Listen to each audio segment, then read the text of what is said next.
Okay, it's garden update. It is June. I believe it is the 15th of June.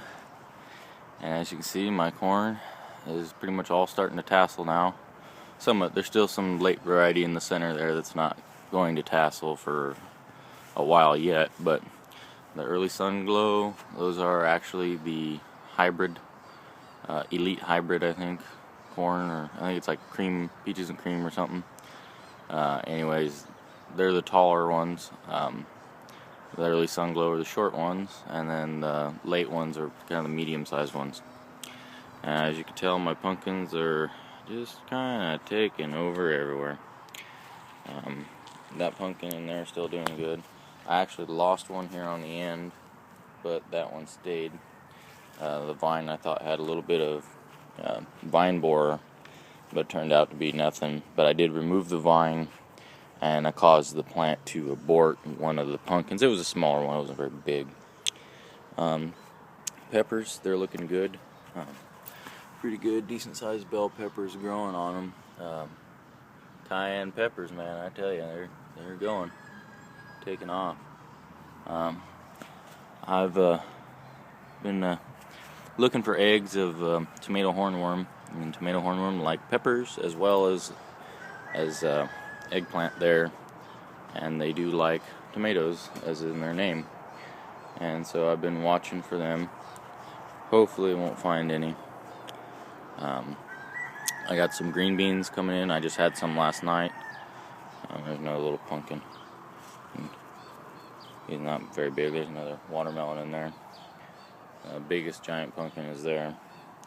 And my melons, I got quite a few melons in here. I got cantaloupe and honeydew kind of just mixed. But other than that, the garden's doing okay. You can see the ears of corn. That candy corn, or the hybrid, has like pink silk, which is kind of weird. Squash are doing okay. I don't have any, I'm just kind of looking for pests, really. That's, once it's grown, your worst enemy is bugs, whether it be caterpillars, some sort of vine borer, or a squash bug, sucking insects. Aphids can be a problem if they get out of hand, but most of the time, if you don't spray and kill your beneficial insects, they will be lunch for your ladybugs and your other bugs and stuff, so their population will be held under control. The only thing I'd say to watch out for would have to be the Mexican bean beetles. I don't know what kills them, but I do have quite a few of them, especially on my corn. They do lay eggs in the corn leaves. That's why their tips are yellow, because there's actually little worms in them. But other than that, the only thing you really have to be afraid of here is worms, really. Worms and beetles, things that'll chew and eat. Once they're past their infant stage in the garden and they're established, because aphids, sucking insect like an aphid, ain't gonna hurt them. But squash bugs will destroy squash trees, and they're sucking insects, so you do gotta watch for them. See, that's a little pumpkin that it aborted. And just table scraps, things that I didn't eat or whatever, I just throw them there in a pile. And this winter I am gonna get rid of that pile and probably put it in that corner over there. Kind of remove any area that bugs may lay eggs and overwinter. And there's my pretty nice wasp nest right there. Most people would be like, well, why do you have a yellow jacket nest so close to your garden? There's another one up there. And why is because they actually feed their young caterpillars. That's what they do. They hunt caterpillars for their young. So I figure I would rather deal with, wasps, take the chance of getting stung, and have them around to pick off any caterpillars that they can find. It makes my job a lot less, easy. It makes it easier. I don't have to worry as much. This kind of has me worried. These holes in the leaves, those were made by something, but you can see the aphids, and I just kind of go by and I squish them every day. They keep producing more aphids. It's a never-ending story when it comes to aphids. But there's that little Mexican bean beetle. They're kind of hard-shelled little bastards. But Other than that, everything's okay.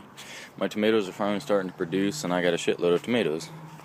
My strawberries starting to send out runners. Those are what they call runners. This is where it makes a new plant. You know, you're supposed to pull them off. I'm hoping it'll come out, and you know, because strawberries are supposed to be perennial, and you know, so. But like I said, I'm not a fan of strawberries. I'm doing it for Kristen, really. Other than that, that's the garden. Oh, and my broccoli. I've been having problems with cabbage worm. It's cabbage looper is their true name, and they're a pain in the butt. And I don't know what moth lays the eggs, but whatever they do, as you can tell, you come over here to my cabbage or my broccoli, and you can see the holes. And for a while there, I let them kind of get out of hand. You know, I figured it was aphids or some sort of deficient, but it turns out it was actually a worm that I just so happened to mosey on over and turn a leaf, and I found one. And I believe I successfully have picked the majority of them off, and now it's just every day I come out here, I check them, kill any big ones I find, and squish any small ones. And just came over here to show you that there's some broccoli in there. We have some broccoli. It's just really developing slow due to the heat, but I keep this area, if you notice, this is like cool weather vegetables over here, you know, carrots, broccoli, beets, radishes, green onions. And I think it stays cooler over here because there's a lot of water that gets over here. And once the sun reaches a certain point, this area is in shade most of the day. So keep in mind, you can grow cool weather vegetables in summer if planted in the right location. And anyways, that's about it. Talk to you guys later. I'm out.